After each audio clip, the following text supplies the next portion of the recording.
ప్రభువు పేరిట మీ అందరికీ శుభాభివందనములు.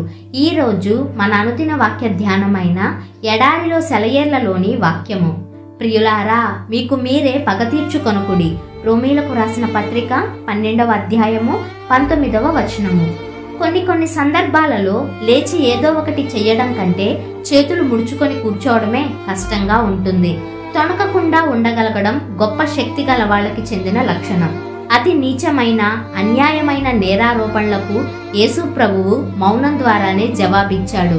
దానిని చూసేవాళ్లు న్యాయాధికారులు కూడా నిర్ఘాంతపోయారు. ఆయన పొందినంత నికృష్టమైన అవమానం, హింసాత్మకమైన దండన, అవహేళన మరెవరైనా పొంది ఉంటే ఎంత పిరికివాడికైనా రోషం వచ్చి చిందులేస్తాడు. ప్రభువైతే మౌనంగా మాట తూలకుండా నిర్లిప్తత వహించాడు. నీలాప నిందల పాలైన వాళ్ళకి, ఏ తప్పు చెయ్యకపోయినా నిందలు పొందిన వాళ్ళకి అర్థమవుతుంది దేవుని ఎదుట మౌనంగా ఉండిపోగలగడానికి ఎంత అసామాన్యమైన శక్తి అవసరమో. మనుషులు నిన్ను అపార్థం చేసుకోవచ్చు, నిందించే నెపం వెతకవచ్చు, అభియోగం మోపవచ్చు. తొణకక బెణకక మౌనం వహించు. క్రీస్తే న్యాయాధికారి, వాళ్ళు కాదు.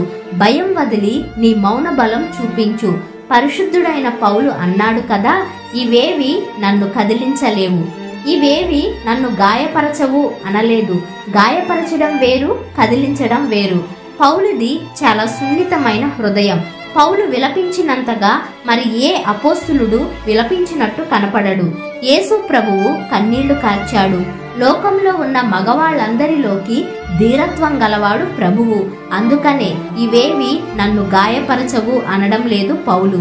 గాయమవుతుంది గాని తాను నమ్మిన దాని నుండి కదలి వేరైపోకూడదని పౌలు దృఢ నిశ్చయం.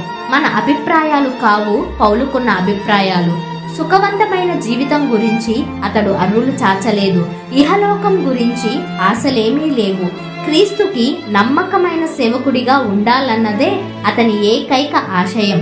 దేవుడి పనే పౌలుకు దొరికే జీతం. దేవుని చిరునవ్వే స్వర్గం.